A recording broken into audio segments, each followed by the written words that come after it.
যুক্তরাজ্য বসবাসরত সাবেক ছাত্রলীগ নেতৃবৃন্দ যারা আমাদের সিলেট অঞ্চলের এখানে আছেন, যুক্তরাষ্ট্র আওয়ামী লীগের সংগ্রামী সাংগঠনিক সম্পাদক সাবেক ছাত্রনেতা আমাদের অত্যন্ত প্রিয় মানুষ, আমাদের বড় ভাই আব্দুল আসিফ মামুন ভাই লন্ডনে এসেছেন। ওনাকে নিয়ে এখানে একটি মত বিনিময় সভা হয়েছে। মত বিনিময় সভার সাথে সাথে যে আগামী যে বাংলাদেশ রক্ষা, বাংলাদেশের দখলদারিত্ব থেকে ডক্টর ইউনূসের নেতৃত্বে যে রেজিম আজকে জোর করে ক্ষমতা দখল করেছে এবং বাংলাদেশকে ধ্বংস করার জন্য তারা যে পায়তারা করছে, এই মেডিকুলাস ডিজাইন মাস্টার প্ল্যান করে আমাদের যে প্রাণের বাংলাদেশ, আমাদের মাতৃভূমি, আমাদের পতাকাকে তারা ধ্বংস করে দিচ্ছে। বাংলাদেশের মানুষ আজকে মব জাস্টিস, আইনের শাসন নাই। বিশেষ করে আমাদের মহিলা যারা মা বোন, তারাও কিন্তু ঘর থেকে বেরোতে পারছে না, দর্শনের রাজ্যে পরিণত হয়েছে।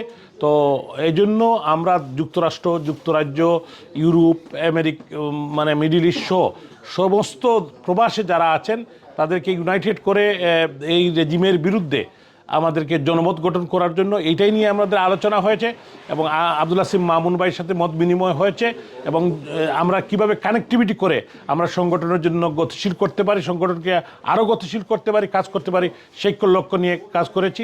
উনি একজন পরীক্ষিত অত্যন্ত ত্যাগী নেতা আমাদের, এবং আজকে উনি এসেছেন, উনি সময় দিয়েছেন, এর জন্য আমরা সবাই ওনার কাছে কৃতজ্ঞ। আপনাদের সবাইকে অসংখ্য ধন্যবাদ। জয় বাংলা, জয় বঙ্গবন্ধু, জয় শেখ হাসিনা। আমরা এই প্রবাসী সব বাঙালি জাতি ক্লান্তিকাল অতিক্রম করছে। দখলদার ইউনূস সরকার মেটিকুলাস প্ল্যানের মধ্য দিয়ে ক্ষমতা গ্রহণ করে বাংলাদেশকে একটি বর্বর এবং জঙ্গি রাষ্ট্র হিসাবে বিশ্বের বুকে আজকে পরিচিত করে তুলছে। অথচ এই বাংলাদেশটা ছিল একটি সম্ভাবনাময় দেশ, এগিয়ে যাওয়ার দেশ। জননেত্রী শেখ হাসিনার নেতৃত্বে প্রত্যেকটা সেক্টরে অভাবনীয় উন্নয়নের মধ্য দিয়ে আমরা বাংলাদেশ বিশ্বের দরবারে একটি মর্যাদাশীল জাতি হিসাবে প্রতিষ্ঠিত করেছিলেন শেখ হাসিনা।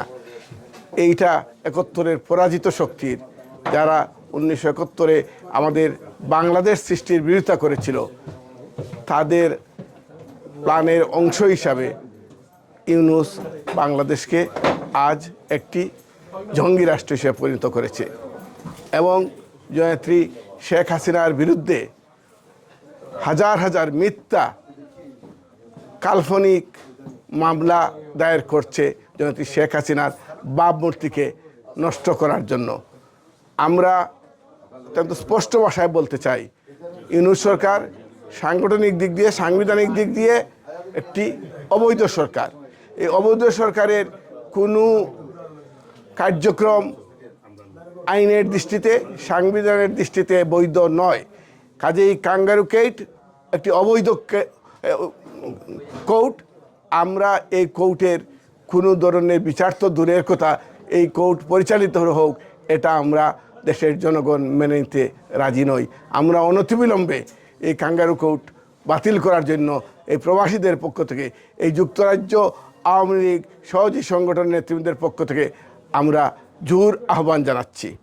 পরিশেষে বলতে চাই, বাংলাদেশ আওয়ামী লীগ ইতিহাসের ফনিক্স পাখির মতো, এটাকে ধ্বংস করা যায় না।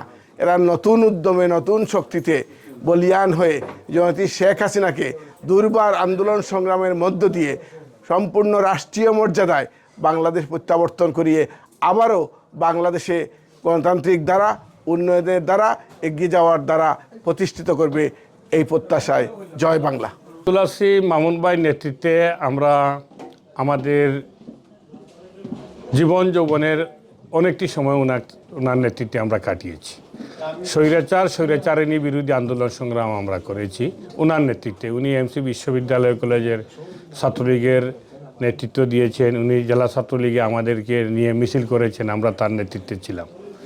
আজকে যুক্তরাষ্ট্রে তিনি পদার্পণ করেছেন, সেখানেও গিয়ে তিনি কিন্তু আওয়ামী লীগ, বঙ্গবন্ধু, মুক্তিযুদ্ধের আদর্শ, 71-এর মুক্তিযুদ্ধ, এই সবগুলো নিয়েই কিন্তু ওনার চিন্তা চেতনায় এখন যেটা তিনি শুরু করেছেন, 5ই আগস্টের পরে আমাদের যে জুলুমবাজ সরকার যেটা বাংলাদেশে এসেছে, সেই জুলুমবাজ সরকারের বিরুদ্ধে বিশ্বব্যাপী ইউরোপ, আমেরিকা থেকে বিভিন্ন জায়গায় উনি পথে প্রান্তে বেরিয়েছেন। জননেত্রী শেখ হাসিনার সাথে বিভিন্ন সময় কথাবার্তা বলেন, কিভাবে আগামী দিনের বাংলাদেশ এই জুলুমের বিরুদ্ধে কথা বলতে হবে, কিভাবে বাংলাদেশের মানুষকে পৃথিবীর বিভিন্ন জায়গায় আমরা যারা বাংলাদেশের মানুষ রয়েছি, বাঙালি রয়েছি, মুক্তিযুদ্ধের পক্ষের মানুষ রয়েছি, বঙ্গবন্ধুর আদর্শের মানুষ রয়েছি, বঙ্গবন্ধুর আদর্শের সৈনিকরা রয়েছি, তাদেরকে উনি একত্রিত করতেছেন আগামী দিনে একটি সুস্থ সুন্দর বাংলাদেশ গড়ার লক্ষ্যে। জননেত্রী শেখ হাসিনাকে বাংলাদেশে বীরের বেশে নিয়ে যাওয়ার জন্য ওনার নেতৃত্বে আমরা কাজ করতেছি। আগামী দিনের যুক্তরাজ্যে একত্রিত হয়ে যে আন্দোলন সংগ্রাম হবে, সেই আন্দোলনের নেতৃত্ব আমাদের সিলেটের কৃতি সন্তান আব্দুল হাসিব মামুন ভাইয়ের নেতৃত্ব হবে, এটা আমরা বিশ্বাস করি।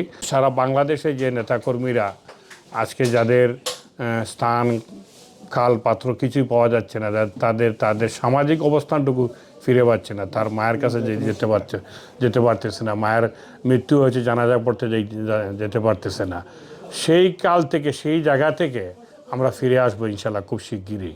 এই আধার বেশি দিন থাকবে না, আলো ফিরে আসবে। জাতির জনক বঙ্গবন্ধুর কন্যা জননেত্রী শেখ হাসিনার নেতৃত্বে দুর্বার গতিতে আবার বাংলাদেশে এগিয়ে যাবে। যুক্তরাজ্যে বসবাসরত প্রাক্তন ছাত্রলীগ নেতাকর্মীদের আজকে এই মতবিনিময় সভায়, যাকে ঘিরে মতবিনিময় সভা অনুষ্ঠিত হলো, সেই সুপ্রিয় ব্যক্তিত্ব, আমার অত্যন্ত শ্রদ্ধাভাজন অগ্রজ, জয় বাংলা পরিবারের একজন বিশ্বস্ত কর্মী, সাবেক ছাত্রনেতা, সিলেট জেলা ছাত্রলীগের যিনি রাজনীতি করেছেন, সিলেট বিশ্ববিদ্যালয় এমসি কলেজ যেখানে রাজনীতি করেছেন, যেখানে রাজনীতির একটি অন্য মাত্রায় রাজনীতি করে থাকেন সকলেই, সেই পরিসরে সবুজ শ্যামলের জায়গায় রাজনীতি করে এসেছেন আমাদের অত্যন্ত শ্রদ্ধাভাজন, আমার শ্রদ্ধাভাজন আব্দুল হাসিব মামুন। তিনি ছাত্রজীবন থেকে শুরু করে এই আদর্শিক রাজনীতিক মানুষ, বিভিন্ন সময়ে বিভিন্নভাবে রাজনীতির খুব উচ্চ পর্যায়ে অবস্থান করেছেন। তারপরেও যখন তারা ছাত্র রাজনীতি করেছেন, সেই সময়টা খুবই সুন্দর ছিল না, খুবই কঠিন এবং দুষ্কর ছিল রাজনীতির পথযাত্রা। সেই রাজনীতির যাত্রায় আব্দুল হাসিব মামুন একজন একনিষ্ঠ আদর্শিক অসাম্প্রদায়িক বাংলাদেশ, মুক্তিযুদ্ধের বাংলাদেশ গঠনের প্রথম সারির নেতা ছিলেন।